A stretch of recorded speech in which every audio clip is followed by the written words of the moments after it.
सर्वांना नमस्कार. जिजाबाई भाग 2. वीरपुत्राची इच्छा. अनुभवी राजकारणी आणि मुत्सद्यांच्या सहवासात गहन राजकीय प्रश्नांचा खल जिजाबाई करत असत. देशाची आणि जगाची अवस्था त्यांना माहीत होती. सुलतानशाहीच्या जुलमी अंमलाखाली भरडून निघालेले दीन पण शूर मावळे त्या पाहू शकत असत. त्यांना फक्त हवा होता ह्या साऱ्यांना संघटित करण्याची शक्ती असणारा शूरपुत्र. गर्भवती जिजाऊ साहेबांची काळजी घेण्यासाठी पूर्ण व्यवस्था करण्यात आली होती. त्यांची प्रत्येक इच्छा पूर्ण करण्यासाठी प्रत्येक व्यक्ती उत्सुक होती, पण त्यांचे डोहाळे जगावेगळे होते.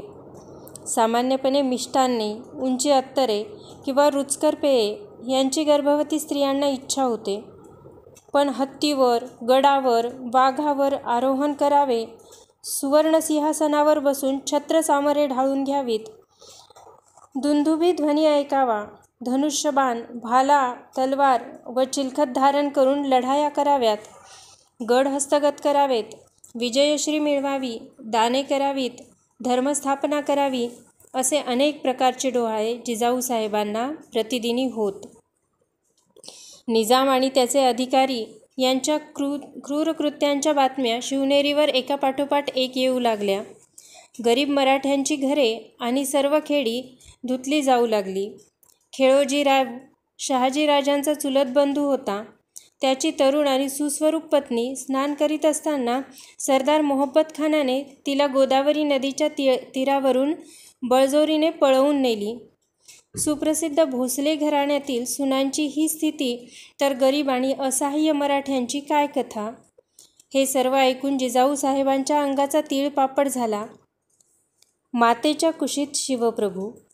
दसरा, दिवाळी आणि संक्रांतीचे सण आटोपले आणि मग शालिवाहन शके 1551 फाल्गुन वद्य तृतीया शुक्रवार दिनांक 19 फेब्रुवारी 1630 रोजी रात्री उत्तरायणात हस्त नक्षत्रावर सिंह लग्न असताना जिजाऊ साहेबांनी एका पुत्राला जन्म दिला. शिवनेरीवर हा दिवस मोठ्या आनंदाने आणि उत्साहात साजरा झाला. 12व्या दिवशी मुलाचे बारसे होते. सोनेरी किनारीचे पीतवस्त्र लेवून आणि दागदागिन्यांनी नटून थटून जिजाऊ साहेब मुलाला मांडीवर घेऊन बसल्या. ज्येष्ठ स्त्रियांनी आनंदाने रीतीने उपचार केले. सर्वांनाच कुतूहल होते की मुलाचे नाव काय ठेवले जाईल. सर्वांची दृष्टी जिजाबाईंकडे वळली. जगदंबेला साष्टांग दंडवत घालून जिजाऊ साहेब शांतपणे म्हणाल्या, शिवाजी. पाळणा हलविला गेला. 3 अक्षरी नाव असलेल्या ह्या अर्भकात देशात इतिहास घडविण्याचे सामर्थ्य होते. स्वातंत्र्याची शिल्पकर्ती. आपल्या पोटी वीरपुत्र यावा ही जिजाबाईंची तीव्र इच्छा होती. मराठ्यांची लज्जास्पद स्थिती संपवून स्वातंत्र्य आणि आत्मसन्मानाचा नवीन अध्याय त्याने सुरू करावा असे त्यांना वाटत होते. आता त्यांना पुत्र झाला होता. देशाचा उद्धार करील अशा रीतीने त्याचे व्यक्तिमत्व घडविणे हे आता त्यांचे कर्तव्य होते. जिजाऊ साहेबांची आत्मसन्मानाची भावना अत्यंत तीव्र होती. हृदय वज्रासारखे कठीण होते, तर धर्मभावना सखोल आणि जागरूक होती. ह्या दैवी गुणांसह एक अत्यंत कठीण आणि पवित्र कार्यासाठी जणू त्यांचा जन्म झाला होता. इसवी सन 1636 शहाजीराजांची रवानगी रणदुल्ला खानाच्या हाताखाली कर्नाटकात करण्यात आली. सर्व कुटुंब कर्नाटकात नेल्यास पुणे जहागिरीची व्यवस्था नीट होणे शक्य नव्हते. म्हणून दादोजी कोंडदेवांना मुतालिक म्हणून नियुक्त करून व खाशांपैकी जिजाऊ साहेब व बालशिवाजी यांना पुणे प्रांतात ठेवण्याचे ठरले.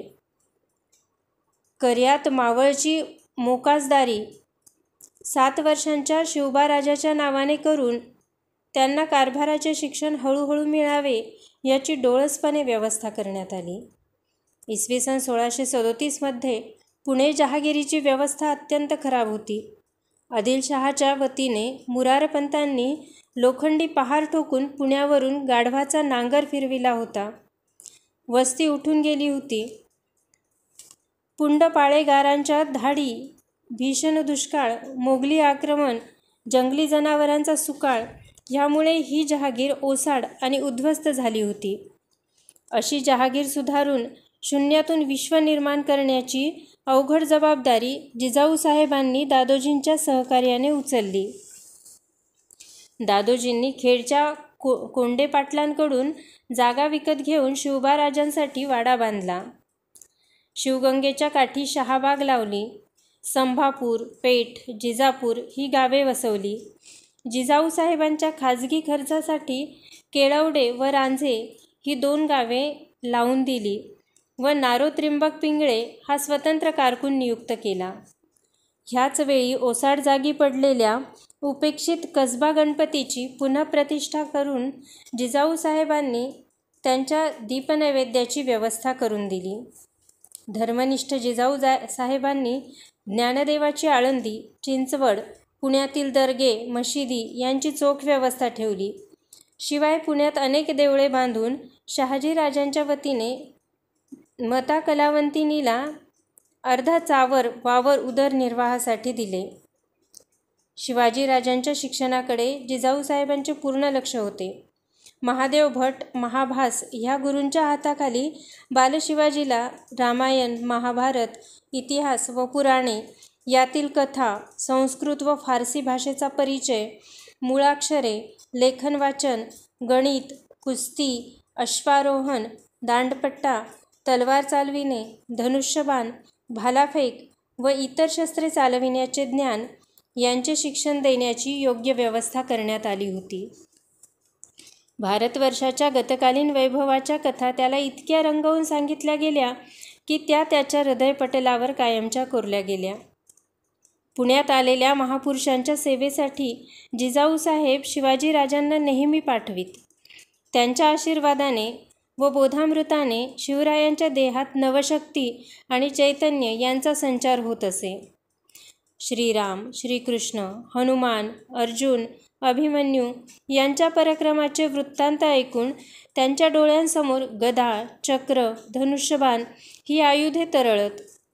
गुरु दादोजींच्या सुयोग्य प्रशासनाखाली आणि जिजामातेच्या शांत वत्सलतेच्या छायेत शिवप्रभूंमधील श्रेष्ठ मानवी शक्ती जोमाने वाढीस लागल्या. मावळ्यांची मुले शिवबाचे सवंगडी झाले. गरीब पण एकनिष्ठ असे ते शिवबांचे घनिष्ठ मित्र झाले. किल्ले बांधणे, किल्ल्याला वेढा देणे असे त्यांचे खेळ चालत. कडक शिस्त आणि न्यायनिष्ठुरता यांचे बाळकडू जिजाऊसाहेबांनी शिवबाला दिले. गोहत्या करणाऱ्या पाप्यांचे हात तोडण्याची तर स्त्रीची विटंबना करणाऱ्या व्यक्तीला देहांताची सजा बालशिवाजी देत असत. दादोजींच्या सहकार्याने जिजाऊसाहेबांनी ओसाड गावच्या पाटील कुलकर्ण्यांना बोलावून वसाहत करण्यासाठी प्रोत्साहित केले.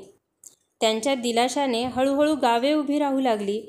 पुण्यावरून त्यांनी सोन्याचा नांगर फिरून विलक्षण क्रांती केली. संरक्षण व्यवस्था मजबूत करून जंगली जनावरांना मारून चोराचिरटांचे भय नाहीसे केले.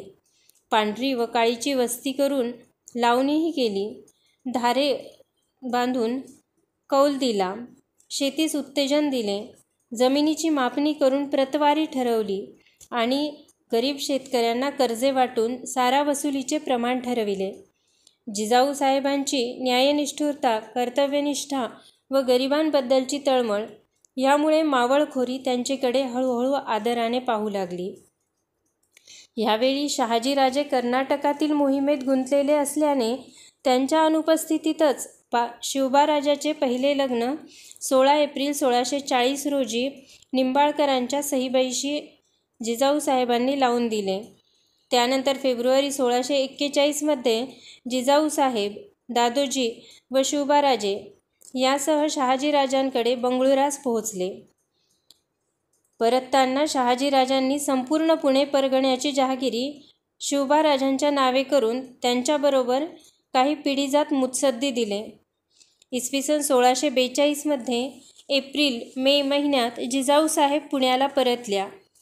तेव्हा शिवबाराजांच्या नावे स्वतंत्र ध्वज व सुप्रसिद्ध प्रतिपचंद्र लेखेव ही मुद्रा होती. दादोजींबरोबर स्वराज्याची बांधणी करीत असतानाच जिजाऊसाहेब न्यायनिवाड्याचे कर्तव्य चोखपणे बजावित होत्या. सदरेवर बसून त्यांनी अनेक तंटे बखेडे मिटविले. शिरवळच्या कुरबो विठ्ठल या देशकुलकर्ण्याच्या पुत्रपौत्रांमधील तंट्याचा निवाडा दादोजींनी 1643-44 दरम्यान केला होता. रामाजी विठ्ठलाला अन्यायकारक वाटणारा हा निर्णय जिजाऊ साहेबांनी फिरवून 2 एप्रिल 1646 रोजी सोनमुखे निवाडा करण्याची आज्ञा देऊन त्याला न्याय मिळवून दिल्याची नोंद आढळते. शिवबाराजे लक्षपूर्वक बाजूला बसून राजकीय परिस्थितीवर उत्सुकतेने विचारविनिमय करीत व डोळसपणे दादोजी आणि जिजाऊ साहेबांकडून शिक्षण घेत. अनुशासन, स्वच्छ न्यायदान व प्रजावत्सलता हे जिजाऊ साहेबांच्या प्रशासनाचे ठळक गुणविशेष होते. एवढ्यात एक दुर्दैवी घटना घडली. वयोवृद्ध दादोजी कोंडदेवांचा रविवार दिनांक 7 मार्च 1647 रोजी देहांत झाला. सीता शकुंतलेचे वात्सल्य. दूरदृष्टीच्या जिजाऊ साहेबांनी बालशिवाजीचे संगोपन अशा रीतीने केले की शहाजीराजांची उणीव त्यांना भासली नाही. पित्याच्या अनुपस्थितीने शिवबांच्या आयुष्यात त्यांनी बेचैनी किंवा दुःख निर्माण होऊ दिले नाही. स्वदेश, स्वधर्म, स्वातंत्र्य, उच्च जीवन ह्या चिरेबंदी पायावर शिवरायांच्या कर्तृत्वशाली जीवनाची इमारत उभा केली. सीतेने लवकुशांना जसे घडविले किंवा शकुंतलेने भरताला जसे शिकवून तयार केले तसे भविष्यातील स्वतंत्र, सार्वभौम हिंदू साम्राज्याची स्थापना करणाऱ्या शककर्ता शिवरायांना घडविण्याचे महान कार्य पित्याच्या दक्षतेने आणि मातेच्या वात्सल्याने जिजाऊ साहेबांनी पूर्णत्वास नेले. दूरदर्शित्व. जिजाऊ साहेबांची दूरदृष्टी अत्यंत प्रशंसनीय होती. जबरीने मुसलमान धर्म स्वीकारण्यास भाग पाडलेल्या बजाजी निंबाळकरांसारख्या शूरवीराला पुन्हा हिंदू धर्मात दाखल करून घेण्यात त्यांच्या या दूरदृष्टीचा प्रत्यय येतो. तो शूर सरदार होता.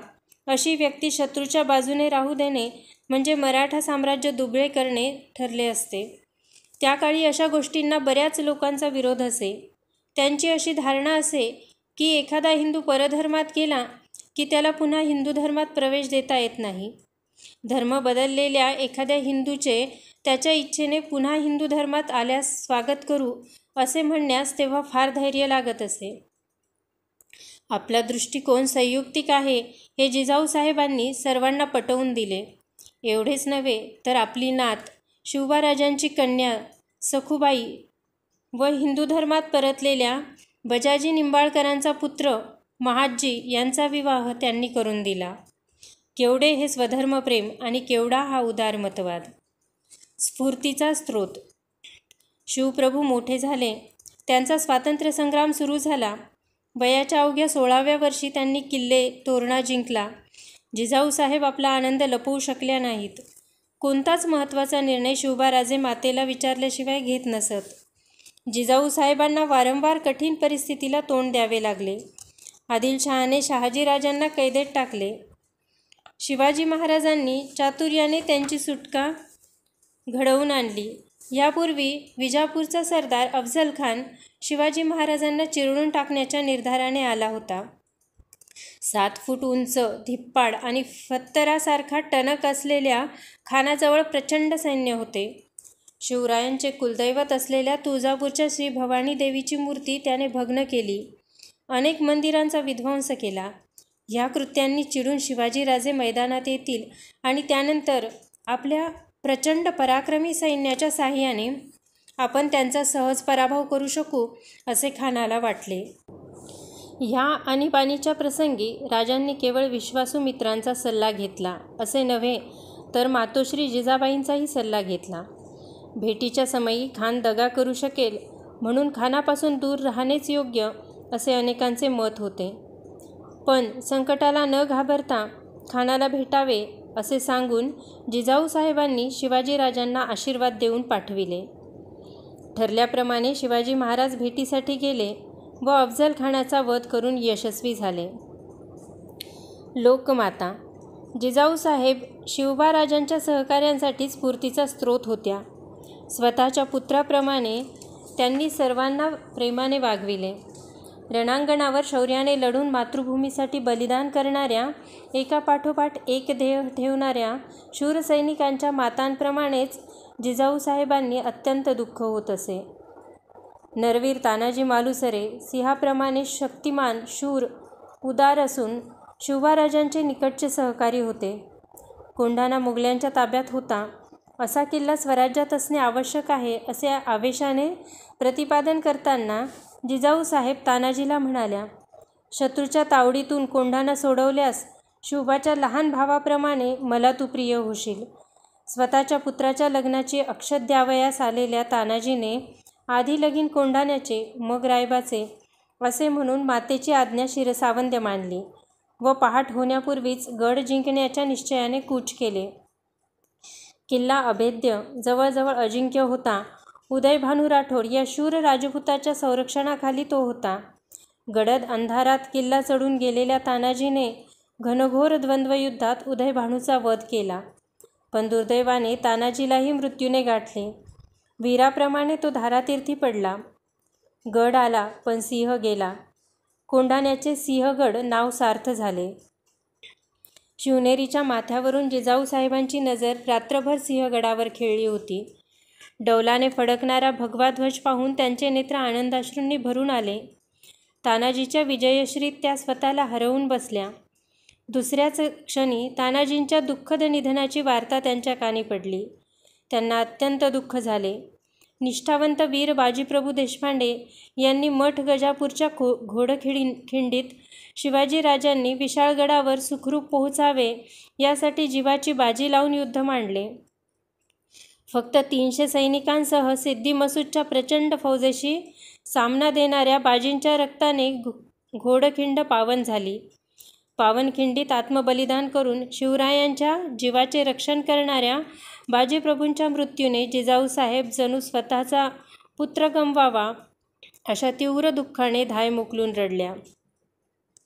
राजमाता हिंदू धर्म आणि स्वदेश यांच्या रक्षणासाठी देशाला आपला पुत्र दान करणाऱ्या जिजाऊ साहेबांवर संकटांमागून संकटे कोसळली. त्यांचा लाडका शिवबा नेहमीच संकटाच्या दाढेत अडकलेला असे. परिस्थितीमुळे शिवाजीराजांना मोगल सम्राट औरंगजेब यांच्या भेटीसाठी जावे लागले. औरंगजेबाच्या कैदेतील शिवरायांवर कोणते संकट केव्हा कोसळेल हे सांगणे कठीण होते.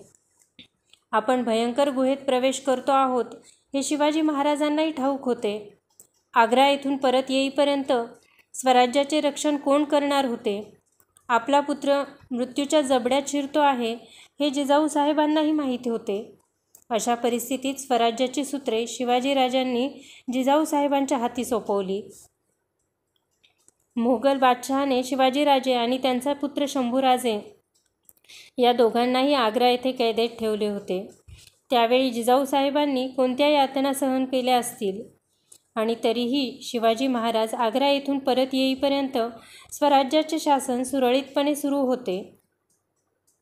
दीर्घकाळपर्यंत पतीपासून दूर एकाकीपणाचे दुःख शांतपणे सहन करीत आपला लाडका पुत्र शिवबा आणि भारतमाता यांच्यासाठी त्यांनी आपले आयुष्य समर्पित केले. जानेवारी 1664 मध्ये शिकार करीत घोड्यावरून पडून शहाजीराजांचा मृत्यू झाला. जिजाऊ साहेबांवर भीषण आघात झाला. त्यांनी सती जाण्याची तयारी केली. जिजाऊ साहेबांनी हा निर्णय बदलावा म्हणून शिवाजीराजांनी हट्ट धरला. स्फूर्तीचा स्रोत असलेली ही महान माता सती गेली तर नव्याने उदयाला येणाऱ्या स्वराज्याचे भवितव्य काय असा प्रश्न निर्माण झाला. अखेर पुत्राच्या हट्टापुढे मान तुकवून जिजाऊ साहेबांनी सती जाण्याचा निर्णय रद्द केला. त्यागाचे परिपक्व फल देणारा दिवस अखेर उजाडला. त्या शुभ दिवशी जिजाऊ साहेबांनी पुत्राचे राज्यारोहण पाहिले. आनंद नाम संवत्सर ज्येष्ठ शुद्ध त्रयोदशी सन 1674 मध्ये रायगडावर आपल्या मातेला प्रणिपात करून तिचे आशीर्वाद घेऊन पवित्र वेदमंत्रांच्या घोषात गोब्राह्मण प्रतिपालक छत्रपती श्री शिवाजी महाराज सिंहासनाधीश्वर झाले. ह्या सर्व आनंदाच्या जल्लोषात जिजाऊ साहेबांच्या हृदयात दुःखाचा एक तीव्र सल होता. स्वराज्य स्थापनेसाठी सर्वस्व अर्पण करणाऱ्या तानाजी, बाजीप्रभू, सूर्याजी आणि अशा असंख्य हुतात्म्यांचे स्मरण त्यांना तीव्रतेने होत होते. शिवबाच्या आई जिजाऊ साहेब राजमाता झाल्या पण दैव निष्ठुर होते. शिवाजी महाराजांच्या राज्यारोहणानंतर 12व्या दिवशी ह्या श्रेष्ठ मातेचा देहांत झाला. प्राणज्योत मालवली. अनाथ बालकाप्रमाणे शिवराय ढसाढसा रडू लागले. आजतागायत रायगड एक पवित्र तीर्थक्षेत्र समजले जाते. जिजाऊ साहेबांचा प्रशस्त वाडा आणि महाराजांचे सिंहासन तेथे उभे आहे. देशातील बालकांनी आणि नवयुवकांनी रायगड चढून जिजाऊ साहेब आणि शिवछत्रपती या आदिशक्तींचा साक्षात्कार करवून घ्यावा व त्यांच्यापासून आजही सत्कार्याची प्रेरणा घ्यावी. धन्यवाद.